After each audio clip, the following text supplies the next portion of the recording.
I can't even make an excuse. I just simply went ahead and built it. Look at this. Ba-boom! You guys are probably all expecting me to do a build series on this BRX02 from Boom Racing. I got the link version. Yeah. I gotta tell you guys, it has been the first time in, feels like a decade, that I just went ahead and built an entire kit off camera. I was surprised at how quick I was able to do it. It was almost in record time for me because making a film while building in such detail takes a very long time. And don't worry, we're going to go over this in detail. I'm excited. Like, I can hardly wait to get this out and running, but the body is going to take a long time for me to assemble and paint. Now, I know everybody is waiting for me to do a Primal RC Raminator video right now, but MGM actually took the liberty of gluing the wrong sensor wire into the leaner 3100 motor, and I'm having a bit of a debacle right now trying to get it rewired, and talking between the Czech Republic and Canada with time zones can be a bit of a challenge, especially when customer service is only during the week. But regardless, it doesn't take away from this absolute beauty that I've been working on to occupy my mind while I'm waiting on my go-kart tires to come in. Look at this. Have you guys seen this? The Mamba Micro X2 paired, there's the sensor wire, all the way down. Look at this. With a 4-pole 2280 kV. Look at that. 1000 RPM max. Censored Castle brushless motor. What do you think of the color of that motor, hey? It's beautiful. It's almost like I want to paint the entire Defender that color with like some sort of gunmetal highlights, or that's like a beautiful aqua blue. Kind of looks a little green on camera, but it's not the typical, you know, neon green that I would expect from a Castle product. Let's talk about the Boom Racing BRX02 and how it was to build it. I have to say, this is what it was like for me when I say it was an extreme pleasure, because the fitment of everything, this is the only thing I have left to do here, tighten this up. The fitment of everything was absolutely on point for me. Everything you see, you guys, is all metal. The quality control of each piece that I was able to clearly see in the box was something that you don't usually see. Look at all the adjustment holes. Once my camera refocuses. The only thing I did was modify the back box and drill some holes in it for water, because it does come where it's sealed with a silicone piece, but I had so many servo wires and extension wires and wires coming for a winch or a light kit. They wouldn't fit in there, so I just simply removed it. Look at that beautiful Reefs RC raw servo, hey? Gotta get the screw in that horn.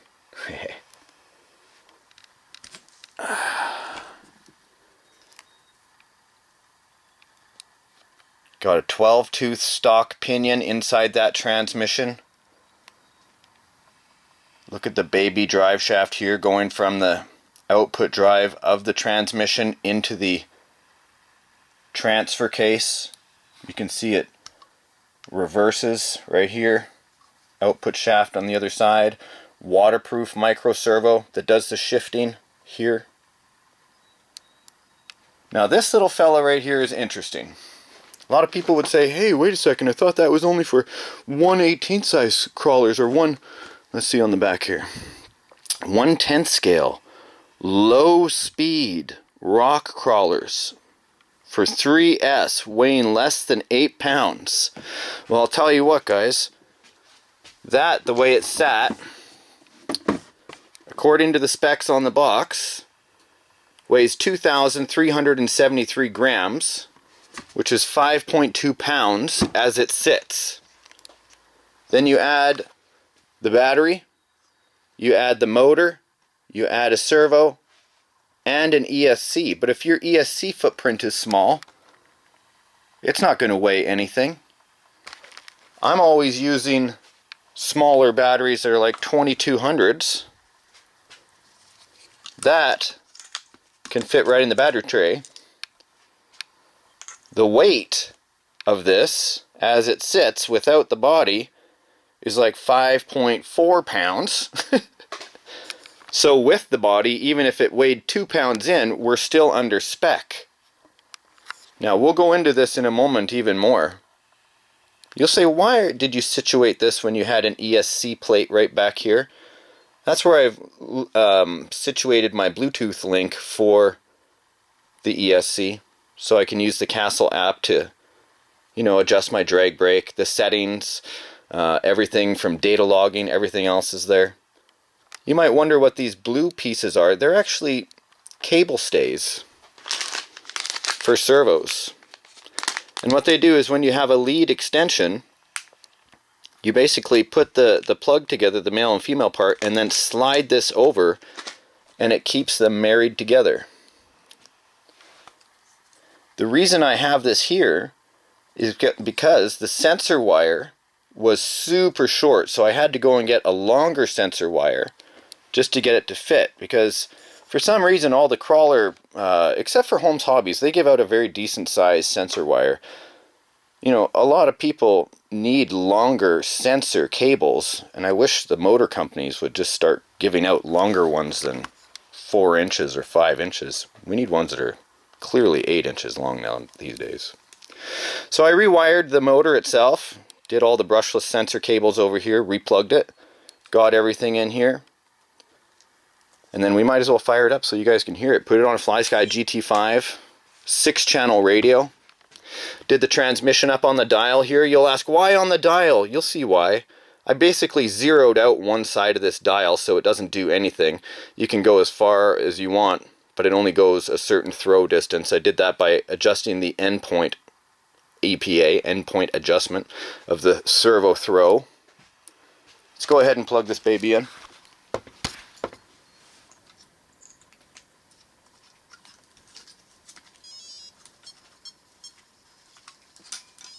Such a beautiful sound. Just means you're going to have a good time. Let's put this up on here so you guys can hear it. Okay, so do you like how Boom Racing does this outside wire harness? Pretty cool, eh? Keeps everything nice and tidy and out of the way. Now here's that shifting servo, and I was saying I do it on the dial. Here's the dial up here. You can see the servo throw doesn't have to be that far. Let's get it off there.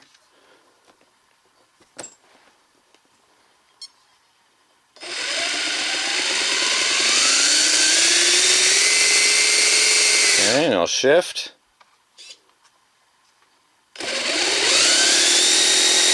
Now I'm only going half speed right now.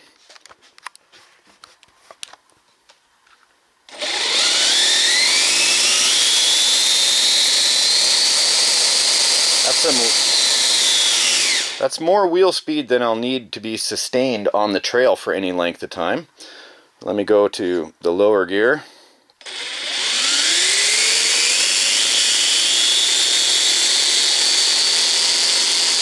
Beautiful. So that's it in crawl. Let's get down to the smallest crawl here. See how slow I can get her going. There we go. That's pretty decent. Wheels up. Even slower.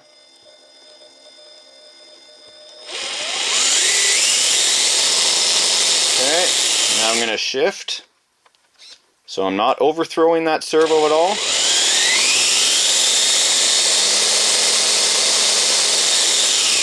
Great wheel speed. Now let's look at the raw 500 servo. I've basically got that at its lowest setting, which basically is 465 ounces of torque, I believe. Nice and slow. I can do it quick. Oh, Exactly my point of why I should have put that on. Looking a little limp there, Sparks. Still my real laugh. Alright, there we go. So, the one thing I love about this is look how far the BRX02 throws its steering.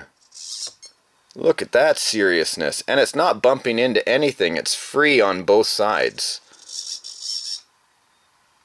And of course, the servo not giving me any issue at all. No humming, no chatter, no heat. The motor feels amazing, of course, because we haven't done anything. Because it's not overthrowing at the servo here. Alright. And then when it goes back.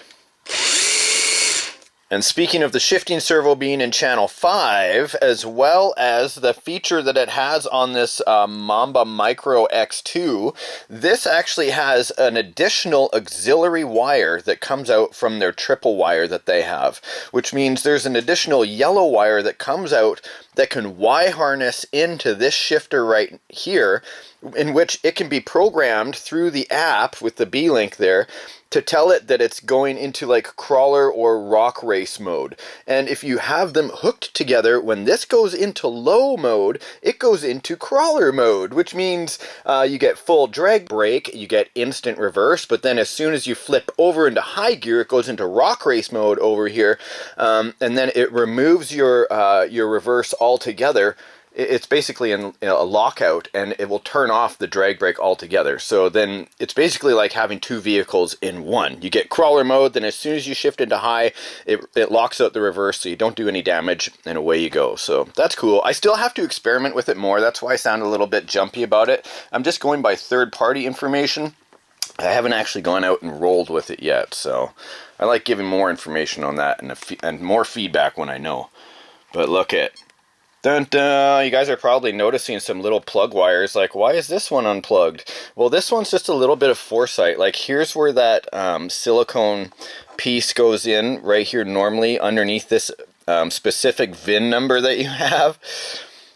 I took that out because there's so many leads that are coming out, and I waterproofed my receiver. And that's why I drilled the holes in the bottom, so all the water can come out.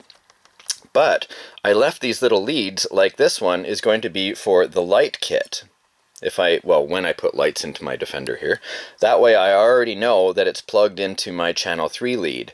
My complete shift mode, which is going to be on channel 4 right here, is going to be for my winch. So I've basically just pre-wired it for the winches and lights to go in, right? Because there on the front you can see a fairlead can go in. Just got to figure out where a winch can go. It doesn't really look like I have room for a winch, does it? But who knows? I'll figure it out. Anyway, so next on to the body. This is going to be an insane build for me as well. I don't know if I'm going to build it on camera or if I'm going to like just kind of have it ready to go like I did with this one here. I'm itchy to get out on the trail with it already, guys. It's a beautiful day outside. I wish I could do the Raminator video for you today, but unfortunately I still am waiting on my go-kart tires as well, and I really want this to go as well as possible because it's a big deal for me and a big investment, so I don't want to rush these things. But I kept myself occupied with the build. What do you think? We'll see you in the next episode. Bye for now. Jeez, man, you didn't even put the body on to show them. Oh, a little sneak a peek.